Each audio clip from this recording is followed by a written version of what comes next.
अस्सलाम वालेकुम स्टूडेंट्स। जैसा कि आप लोग जानते हैं कि हमने एसिड बेसिस के कॉन्सेप्ट को स्टार्ट किया हुआ है और पिछले कंसेक्टिव 3-4 लेक्चर से हम एसिड बेसिस के कॉन्सेप्ट को ही डिस्कस कर रहे हैं। आज हमारा लेक्चर नंबर 7 है और लेक्चर नंबर 7 में हम एक फाइनल कॉन्सेप्ट को पढ़ेंगे। एसिड बेस का जो फाइनल कॉन्सेप्ट है वो लीवस ने पेश किया। फाइनल कॉन्सेप्ट किसने पेश किया? ये लीवस ने पेश किया और लीवस ने ये कॉन्सेप्ट 1923 में पेश किया। इस कॉन्सेप्ट की ज़रूरत क्यों पड़ी? क्योंकि हम जानते हैं कि पहला कॉन्सेप्ट किसने दिया था? आरहेनियस ने दिया था। आरहेनियस ने एसिड बेस को डिफाइन तो किया था, लेकिन इसके कॉन्सेप्ट की लिमिटेशन थी, ये हर एसिड बेस को डिफाइन नहीं कर पा रहा था। तो फिर हम एक ऐसे कॉन्सेप्ट की ज़रूरत थी कि जो आरहेनियस के एसिड बेस को भी डिफाइन करे और इसके साथ साथ जो आरहेनियस से एसिड बेस रह गए हैं वो इसको भी डिफाइन करे। तो फिर इससे एक ब्रॉड कॉन्सेप्ट निकाला गया। वो कौन सा कॉन्सेप्ट था? वो ब्रॉन्स्टेड लोरी कॉन्सेप्ट था। और ब्रॉन्स्टेड लोरी कॉन्सेप्ट में हमने देखा कि इसने आरहेनियस के एसिड बेस को डिफाइन किया और जो उससे रह गए थे वो भी इन्होंने डिफाइन कर लिया था। लेकिन ब्रॉन्स्टेड और लोरी कॉन्सेप्ट में भी फिर कुछ लिमिटेशन देखी गई। ऐसे बहुत से एसिड्स और बेसिस थी जिनको ब्रॉन्स्टेड और लोरी कॉन्सेप्ट डिफाइन नहीं कर पा रहा था। तो फिर हमें एक ऐसा कॉन्सेप्ट चाहिए था कि जो ब्रॉन्स्टेड और लोरी से और आरहेनियस से जो एसिड बेस रह गए हैं वो उसको भी डिफाइन करे और जो इन्होंने डिफाइन किए हैं वो उसको भी डिफाइन करे, यानी हर तरह के एसिड बेस को वो अपने अंदर समा सके, उसको डिफाइन कर सके। तो फिर इससे एक फाइनल कॉन्सेप्ट निकाला। वो फाइनल कॉन्सेप्ट पेश किया है लीवस ने। ये जो फाइनल कॉन्सेप्ट हमें दिया, ये किसने दिया? लीवस ने दिया। लीवस के कॉन्सेप्ट की अहमियत ये है कि इन्होंने ये जब मॉलिक्यूलर बॉन्डिंग को जब ये पढ़ रहे थे, उसको समझ रहे थे, तो मॉलिक्यूलर बॉन्डिंग में इन्होंने वैलेंस इलेक्ट्रॉन पेयर की अहमियत को देखा। वैलेंस इलेक्ट्रॉन पेयर की अहमियत को देखा। तो इस वैलेंस इलेक्ट्रॉन पेयर की अहमियत से इन्होंने Lewis concept of acid and bases propose किया, उसको पेश किया। ब्रॉन्स्टेड ने जो कॉन्सेप्ट दिया, ब्रॉन्स्टेड का कॉन्सेप्ट प्रोटॉन के ट्रांसफर होने के लिहाज से था। एक का काम प्रोटॉन डोनेट करना और दूसरे का काम प्रोटॉन को एक्सेप्ट करना है। लेकिन जो लीवस था, लीवस ने अपने कॉन्सेप्ट्स को प्रोटॉन तक महदूद नहीं रखा, बल्कि इन्होंने वैलेंस इलेक्ट्रॉन पेयर की बुनियाद पे अपनी डेफिनेशन पेश की। इन्होंने वैलेंस इलेक्ट्रॉन पेयर की जो अहमियत है, जो रोल है, उसको हाईलाइट किया। वैलेंस इलेक्ट्रॉन पेयर के रोल को, यानी इसके किरदार को इन्होंने हाईलाइट करके बताया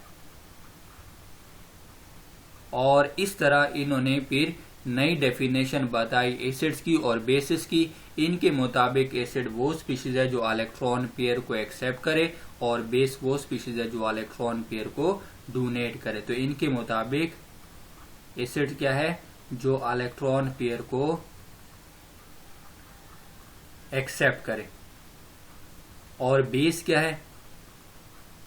जो इलेक्ट्रॉन पेयर को डोनेट करे।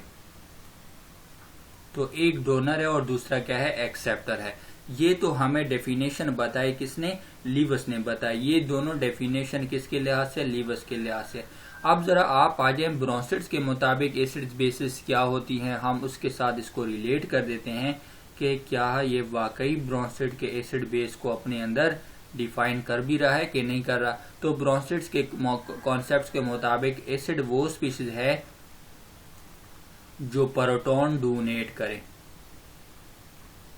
और बेस वो स्पीशीज है जो प्रोटॉन एक्सेप्ट करे। तो अब आप आए कि इन दोनों में क्या फर्क है। आप यहां पे देखें कि बेस को पहले देखें कि बेस को अगर आप देखें तो ये इलेक्ट्रॉन पेयर डोनेट करता है, जबकि ब्रॉन्स्टेड के मुताबिक देते हैं जो प्रोटॉन एक्सेप्ट करता है। अब प्रोटॉन कौन सी स्पीशीज एक्सेप्ट कर सकता है? वही स्पीशीज एक्सेप्ट कर सकता है जिसके पास इलेक्ट्रॉन पेयर मौजूद हो, यानी लोन पेयर जिसके पास मौजूद हो वही प्रोटॉन को एक्सेप्ट करेगा। मिसाल के तौर पर अगर हम बात करें कि मेरे पास NH3 है, अमोनिया है, इसने प्रोटॉन एक्सेप्ट करना है, ये मेरे पास क्या है? ब्रॉन्स्टेड बेस है। क्योंकि हमने पीछे पढ़ा भी है इसको। तो ब्रोंस्टेड बेस है, ये इसके पास लोन पेयर है और इसने प्रोटॉन को एक्सेप्ट करना है। तो प्रोटॉन कैसे, क्यों ये एक्सेप्ट करता है? क्योंकि इसके पास ये लोन पेयर है। तो ब्रोंस्टेड की डेफिनेशंस के मुताबिक ये क्या कर रहा है? प्रोटॉन को एक्सेप्ट कर रहा है। ये प्रोटॉन को एक्सेप्ट कर रहा है। प्रोटॉन को एक्सेप्ट जो करेगा उसको हम क्या कहेंगे? ब्रोंस्टेड बेस कहेंगे। लेकिन अगर आप दूसरे अंदाज में देखें कि अमोनिया को तो प्रोटॉन मिल रहा है, लेकिन बदले में अमोनिया प्रोटॉन को क्या दे रहा है? ये इसको इलेक्ट्रॉन पेयर डोनेट कर रहा है। ये इसको क्या डोनेट कर रहा है? इलेक्ट्रॉन पेयर इसके साथ शेयर कर रहा है, उसको डोनेट कर रहा है। तो मुझे बताएं कि चाहे वो ब्रोंस्टेड बेस हो चाहे वो लीवस बेस हो, तो दोनों के पास इलेक्ट्रॉन पेयर लाजमी होना चाहिए। Electron pair must be present. तो हम कह सकते हैं कि लीवस ने जो बेस की डेफिनेशन बताई है वो डिफरेंट नहीं बताई, वो वही डेफिनेशन है जो किसने बताई है? ब्रोंस्टेड ने बताई है। लेकिन फर्क सिर्फ क्या है कि ब्रोंस्टेड इसको दूसरे अंदाज में पेश कर रहा है और लीवस इसको किसी और अंदाज में पेश कर रहा है। तो लीवस ने ये डायरेक्शन यहां से इस तरफ दी है, यानी इलेक्ट्रॉन पेयर को दे के कहा कि ये इलेक्ट्रॉन पेयर डोनेट कर रहा है, लेकिन ब्रोंस्टेड ने इसको क्या कहा कि ये प्रोटॉन को एक्सेप्ट कर रहा है। तो इस तरह इन्होंने जो बेस की डेफिनेशन है या बेस की क्लास है इसको ब्रॉड नहीं किया, इसको तकरीबन यहीं तक छोड़ के वो बैठ गए लीवस। लेकिन इन्होंने जो ज्यादा फोकस दिया वो किसकी कैटेगरी को ब्रॉड किया? लीवस ने एसिड की कैटेगरी को ब्रॉड किया, उसको और ज्यादा लंबा कर दिया और ज्यादा इसको वसी कर दिया।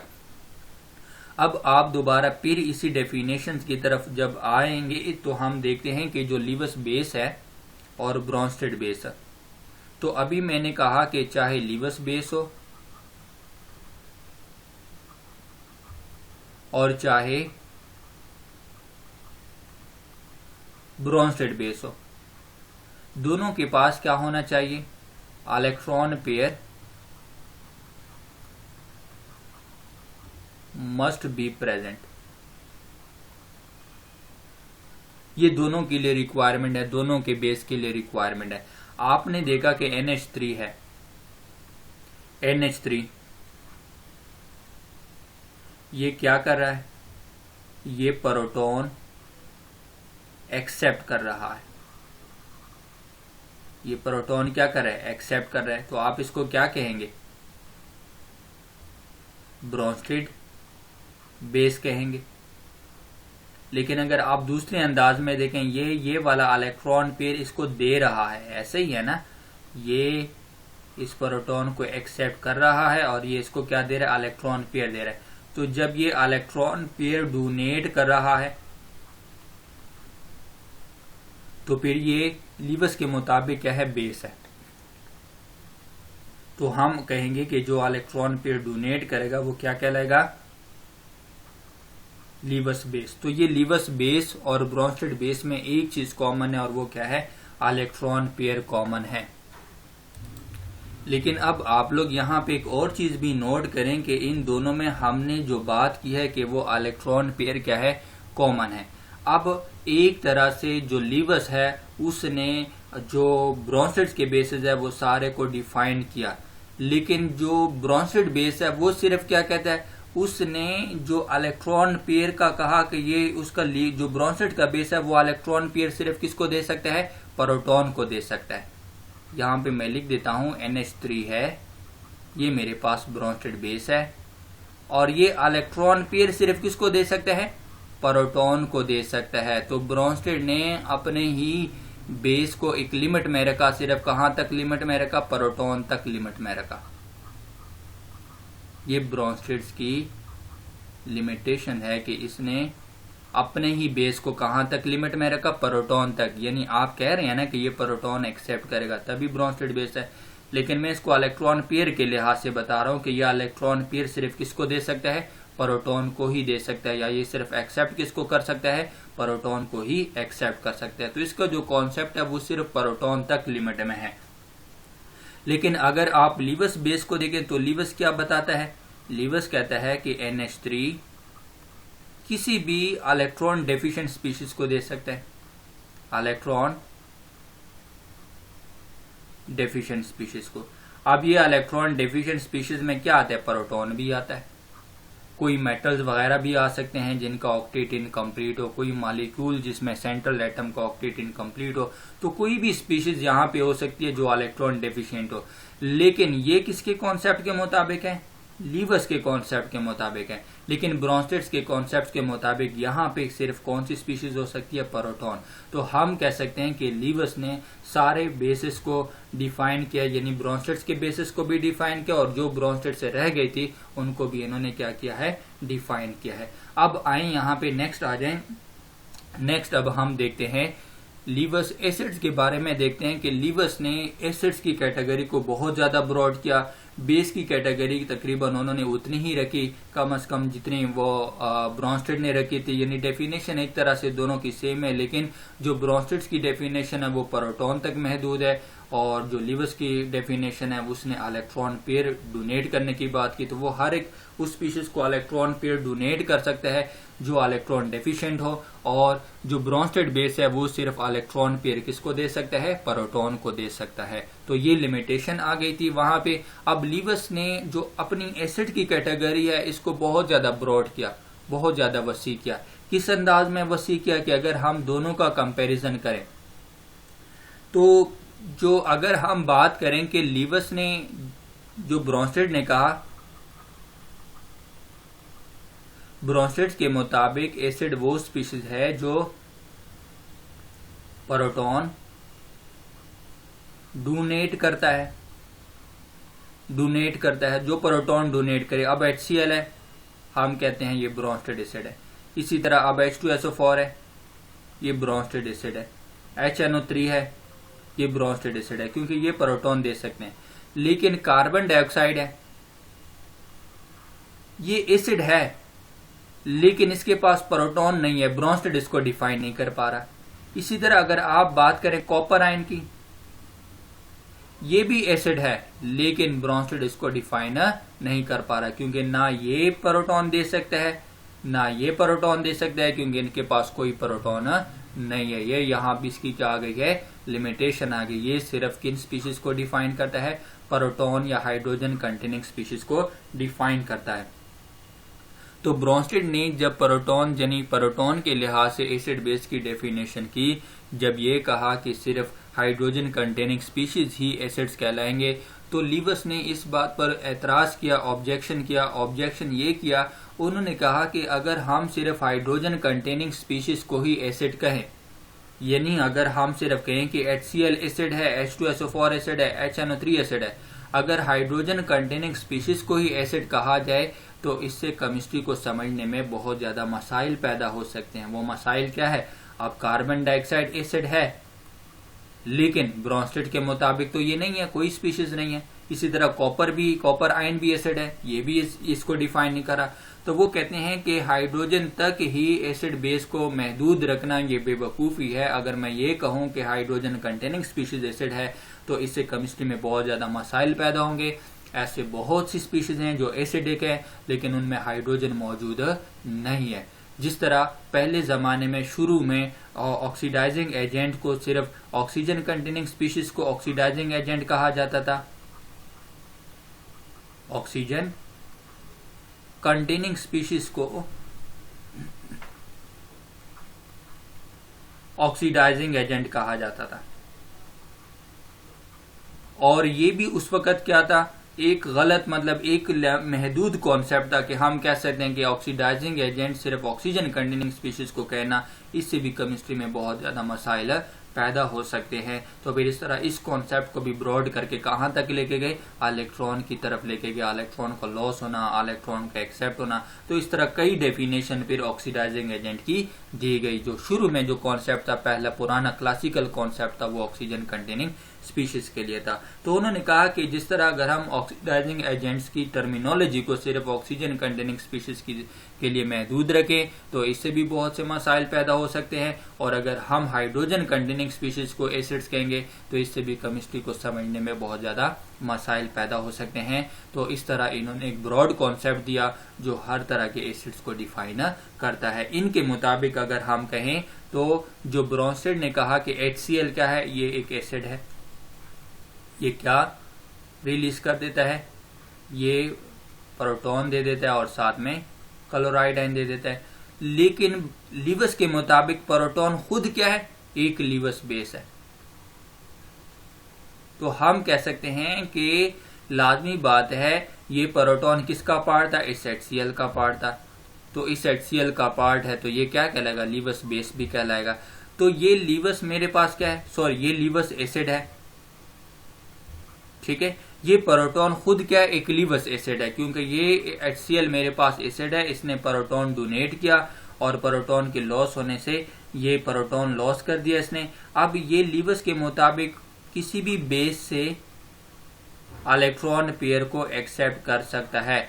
तो लीवस ने बताया कि जो ये प्रोटॉन के लिहाज से डेफिनेशन कर रहा है, ब्रॉन्स्टेड ने एसिड्स को प्रोटॉन के लिहाज से डिफाइन किया, वो प्रोटॉन खुद लीवस एसिड्स है, वो खुद एसिड्स के तौर पर काम करता है, वो खुद इलेक्ट्रॉन पेयर को एक्सेप्ट कर सकता है। तो इस तरह इन्होंने सारे जो लीवस जो ब्रॉन्स्टेड के एसिड्स थे सारे अपने अंदर भी डिफाइन कर लिए, और जो इसने डिफाइन नहीं किए थे, जिस तरह कार्बन डाइऑक्साइड है ये इसने डिफाइन नहीं किया था, कॉपर आयन है ये इसने डिफाइन नहीं किया था, तो वो भी लीवस ने डिफाइन किया। और ये कार्बन डाइऑक्साइड लीवस के मुताबिक क्या है, एसिड है, और कॉपर आयन भी लीवस के मुताबिक क्या है, एसिड है, क्योंकि ये दोनों इलेक्ट्रॉन पेयर को एक्सेप्ट कर सकते हैं। ये था हमारा कॉन्सेप्ट जो था वो लीवस एसिड्स बेस का कॉन्सेप्ट था। अब अगर आप ये कॉन्सेप्ट देखें कि शुरू में आपके पास जो आर्हेनियस ने कहा था, आर्हेनियस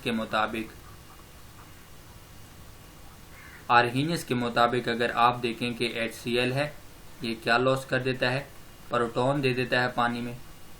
और इसी तरह अगर आप कहें NaOH है, ये पानी में हाइड्रोक्सल आयन डोनेट कर देता है, ये पानी में क्या डोनेट कर देता है, हाइड्रोक्सल आयन। ये भी H2O पानी में हो रहा है और ये भी कहाँ पे हो रहा है, H2O पानी में। अब जरा इन दोनों को मिला के देखें, आप देखें कि ये किसका पार्ट था, ये H प्रोटॉन किसका पार्ट है, एसिड का, और ये किसका पार्ट है, बेस का पार्ट है। जब ये दोनों आपस में मिलेंगे तो किस तरह मिलेंगे, लीवस के मुताबिक ही मिलेंगे, लीवस कॉन्सेप्ट के मुताबिक।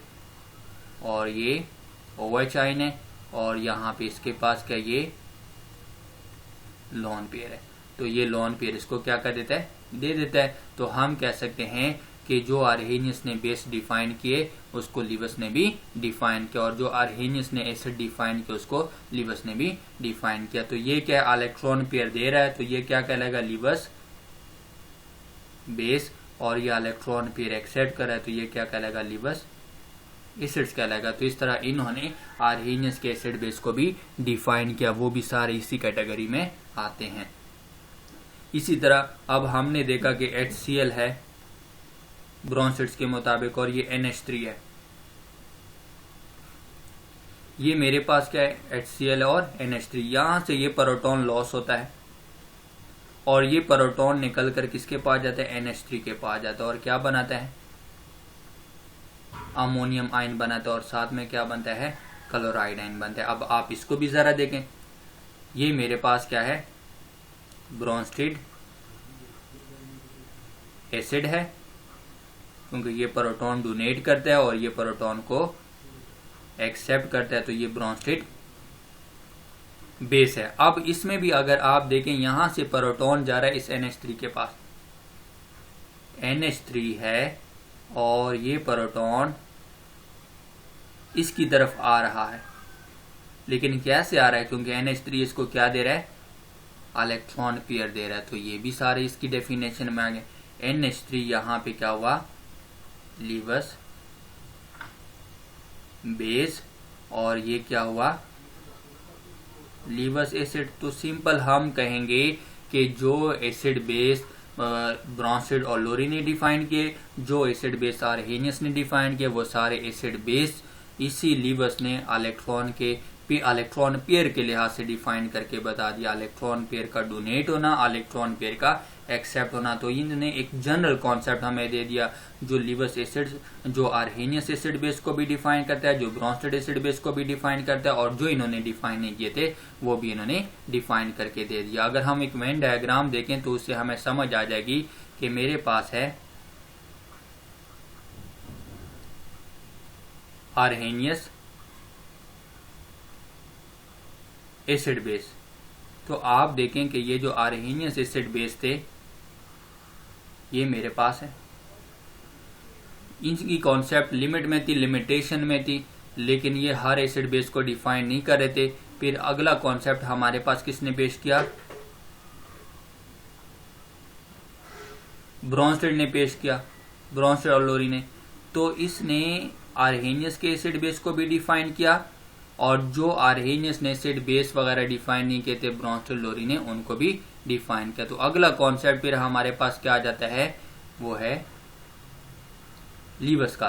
तो लीवस ने अपना मतलब इन दोनों के भी डिफाइन कर लिए, और जो इनसे रह गए थे वो भी डिफाइन कर दिए। तो इस तरह लीवस का कॉन्सेप्ट का एक ब्रॉड कॉन्सेप्ट है। इसकी लिमिटेशन थी आर्हेनियस की, मिसाल के तौर पर HCl सिर्फ एसिड है H2O में, लेकिन अगर ये गैसियस स्टेट में हो तब आर्हेनियस इसकी नेचर नहीं बताता कि ये एसिड है या बेस है, लेकिन इसकी नेचर कौन बताता है? ब्रोंस्टेड बता रहा है।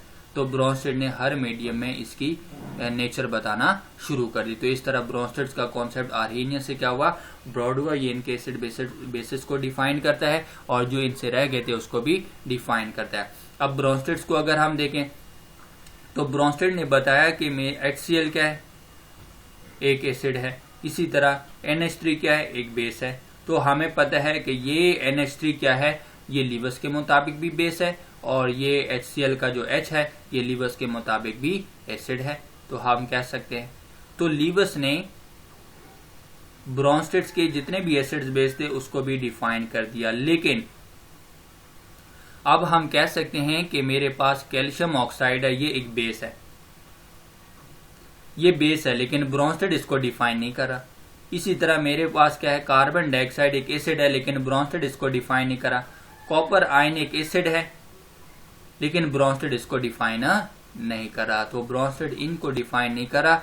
अब इनको कौन डिफाइन करता है? लीवस इनको भी डिफाइन करता है। तो हम कह सकते हैं कि लीवस का कॉन्सेप्ट क्या है, एक जनरल कॉन्सेप्ट है। ये हर एसिड बेस को एक तरह से अपने अंदर डिफाइन कर लेता है। अब आप आ जाएं कि ये जो लीवस एसिड बेस का कॉन्सेप्ट हमने देखा, अब हम इनकी एग्जांपल देख लेते हैं, और उस एग्जांपल से हमें समझ आ जाएगी कि ये लीवस एसिड बेस क्या है और किस तरह ये प्रोडक्ट्स बनाते हैं। पहले तो लीवस एसिड्स की जो कैरेक्टरिस्टिक्स है वो देखें। जो लीवस एसिड है, कौन सी स्पीशीज लीवस एसिड्स के तौर पर काम कर सकती है? ऐसी स्पीशीज जिसमें सेंट्रल एटम का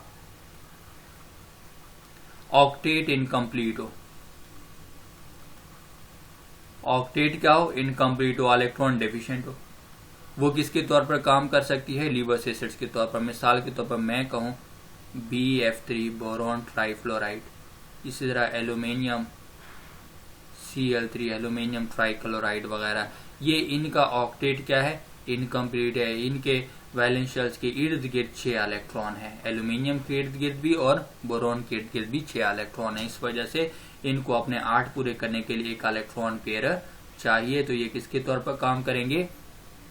लीवस एसिड्स के तौर पर काम करेंगे। इसके अलावा दूसरा पॉइंट क्या हो सकता है? सिंपल कैटाइन जितने भी हैं, सिंपल कैटाइन, वो भी किसके तौर पर काम करेंगे? लीवस एसिड्स के तौर पर काम करेंगे। लेकिन कुछ कैटाइन ऐसे भी हैं जो लीवस एसिड्स के तौर पर काम नहीं करते। उनकी जो सलाहियत होती है, टेंडेंसी होती है, वो इलेक्ट्रॉन पेयर को एक्सेप्ट करने की बहुत कम होती है। मिसाल के तौर पर सोडियम आयन है।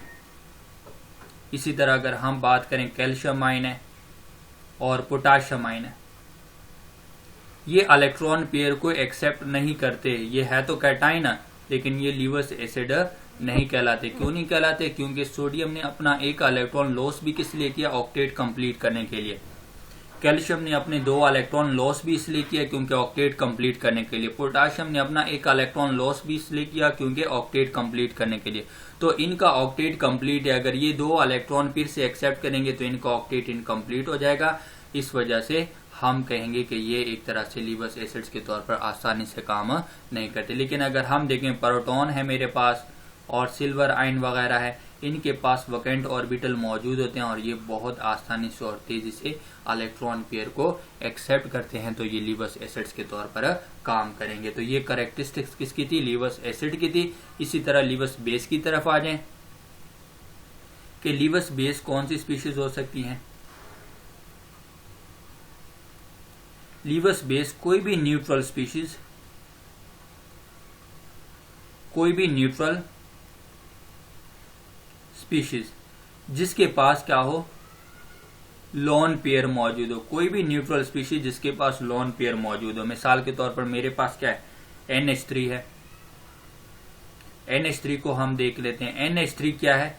एक लीवस बेस है, इसके पास लोन पेयर है, दे सकते हैं। अमाइन है मेरे पास, R अल्काइल ग्रुप को कहते हैं, और ये अमाइन है मेरे पास, ये लोन पेयर है, ये अल्काइल रेडिकल कहलाता है R।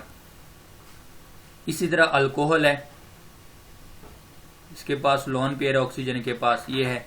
इसी तरह अगर हम पानी की बात करें H2O, तो जो न्यूट्रल स्पीशीज हो और जिनके पास लोन पेयर मौजूद हो वो किसके तौर पर काम करते हैं? लीवस बेस के तौर पर काम करते हैं। इसी तरह अगर हम बात करें नेक्स्ट, अगर हम इसी प्रॉपर्टीज की बात करें, प्रॉपर्टी नंबर 2 में देखें तो एनाइनिक स्पीशीज भी किसके तौर पर काम कर सकती है? लीवस बेस के तौर पर काम कर सकती है। मिसाल के तौर पर अगर हम देखें साइनाइड आयन है मेरे पास, और साइनाइड आयन को अगर हम देखें तो साइनाइड आयन है, ये एनाइन है, ये इलेक्ट्रॉन पेयर दे सकता है। इसी तरह हाइड्रोक्सल आयन है, ये भी एनाइन है, ये भी इलेक्ट्रॉन पेयर दे सकता है। इसी तरह अगर हम क्लोराइड आयन की बात करें, ये भी इलेक्ट्रॉन पेयर दे सकता है। तो ये लीवस बेस की कैरेक्टरिस्टिक्स थी, जिनमें ये चीजें मौजूद होंगी वो लीवस बेस के तौर पर काम करेगा, और जिनमें ये दो कैरेक्टरिस्टिक्स में से कोई ये कैरेक्टरिस्टिक्स मौजूद होगी तो वो लीवस एसिड के तौर पर काम करेगा। अब हम जल्दी से एक एग्जाम्पल देख लेते हैं लीवस एसिड्स का। लीवस एसिड्स में हम एग्जाम्पल देख लेते हैं BF3 बोरोन ट्राइफ्लोराइड।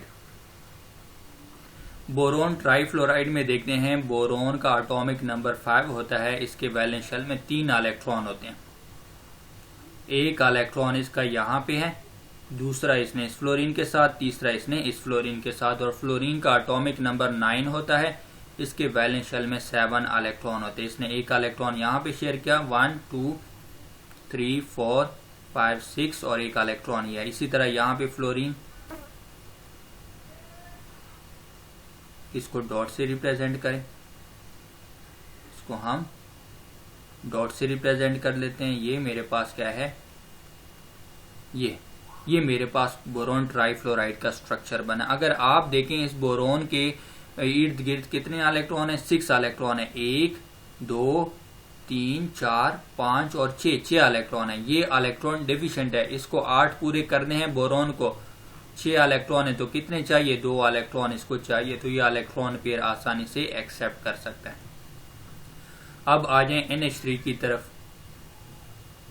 NH3 में हम देखते हैं कि नाइट्रोजन का एटॉमिक नंबर 7 होता है और इसके वैलेंस शेल में 5 इलेक्ट्रॉन होते हैं। 5 इलेक्ट्रॉन में से एक इलेक्ट्रॉन इसने इस हाइड्रोजन के साथ, दूसरा इस हाइड्रोजन के साथ, और तीसरा इस हाइड्रोजन के साथ, और एक इसके पास क्या रह गया? लोन पेयर रह गया।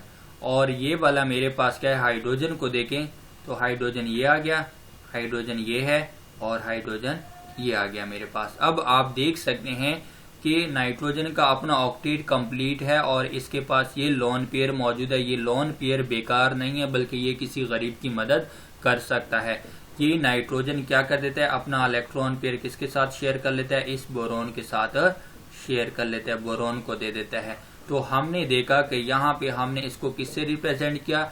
एक एरो से रिप्रेजेंट किया, और एरो की जो टेल है वो हम लोन पेयर से या इलेक्ट्रॉन पेयर से स्टार्ट करते हैं और एक्सेप्टर की तरफ हेड करते हैं। ये एक्सेप्टर है, ये क्या है? एक्सेप्टर है, और ये वाला मेरे पास क्या है? डोनर है। तो डोनर से हम टेल को स्टार्ट करते हैं और हेड किस तरफ करते हैं? एक्सेप्टर की तरफ करते हैं। अब ये वाला जो इलेक्ट्रॉन पेयर है ये इस नाइट्रोजन का भी एक तरह से होगा और ये बोरोन का भी हो गया, तो हम कह सकते हैं ये इनके बीच में कौन सा बॉन्ड बना, कोऑर्डिनेट कोवेलेंट बॉन्ड बना। ये बना कोऑर्डिनेट कोवेलेंट बॉन्ड, ठीक है। और ये जो पूरे का पूरा प्रोडक्ट मिला है, दो चीजें एक साथ मिल गई हैं, ये बोरोन ट्राइफ्लोराइड और अमोनिया, ये दोनों एक साथ मिल गए हैं, और दोनों के एक साथ मिलने से जो नई चीज बनी है, इसके प्रोडक्ट को हम क्या कहेंगे, अडक्ट। अडक्ट असल में मजमूए को कहते हैं, एडिशंस को कहते हैं। जब दो चीजें एक साथ मिल जाती है और नई चीज बनाते हैं, हम उसको अडक्ट कहते हैं। तो लीवस के मुताबिक जो न्यूट्रलाइजेशन रिएक्शन है वो इलेक्ट्रॉन पेयर के ट्रांसफर होने के लिहाज से है। यहाँ पे न्यूट्रलाइजेशन रिएक्शन क्या है, इलेक्ट्रॉन पेयर ट्रांसफर होने के लिहाज से है। ये क्या है कि बेस ने इलेक्ट्रॉन पेयर ट्रांसफर किया, बेस ने इलेक्ट्रॉन पेयर डोनेट किया, और उसी इलेक्ट्रॉन पेयर को एसिड ने एक्सेप्ट किया। तो ये मेरे पास क्या है, ये लीवस के मुताबिक एक न्यूट्रलाइजेशन रिएक्शन है, जिसमें बेस इलेक्ट्रॉन पेयर को डोनेट कर रहा है और एसिड उसी इलेक्ट्रॉन पेयर को एक्सेप्ट कर रहा है। तो ये था हमारा लीवस का कॉन्सेप्ट एसिड बेस का। उम्मीद है आप लोगों को इस लेक्चर की समझ आ गई होगी। हमारे इस लेक्चर को लाइक करें, शेयर करें और हमारे चैनल को भी सब्सक्राइब करें। अपना ख्याल रखिएगा। अल्लाह हाफिज।